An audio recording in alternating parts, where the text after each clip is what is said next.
Hello, my name is Ximena DeBroeck, and I'm a scripture professor. It is my pleasure to welcome you to the Cathedral of Mary Queen's Advent Reflection Series. This is Friday in the second week of Advent.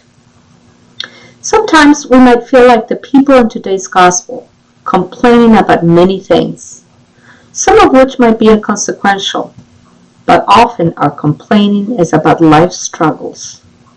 There are legitimate concerns that fill our hearts with anxiety. Worries about our family, our workplace, our city, our country, and even the world at large. And even if we don't have specific concerns, often we find ourselves restless and wishing things were different.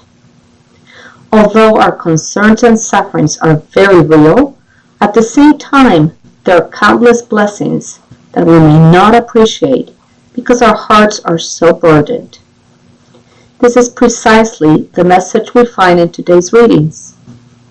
We are now midway in our Advent preparations, and in the midst of the busyness of the season, we're invited to reflect on God's gifts to us, in particular, the gift of His saving actions and of His Word. Isaiah's words are originally directed to the people who had been exiled to Babylon about 6 centuries before the birth of Christ. The prophet announces to them a message of hope that their Redeemer will lead them out of exile and teach them what they need to know.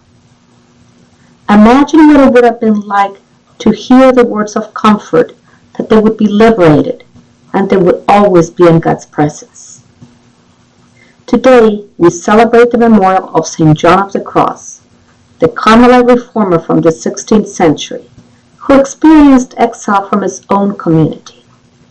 He is an example to us as he was sustained by God's love in the midst of his experience of isolation and suffering. Even though at times we might be like the generation in the Gospel account who does not dance to the music of the flute or does not mourn to the sound of the sad song, we're still reminded in the psalm that ultimate contentment and joy comes from following the Lord and from meditating on His Word day and night.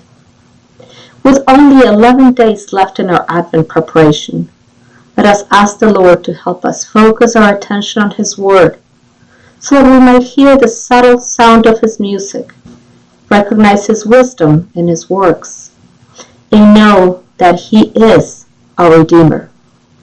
Thank you for being with us, and have a blessed day.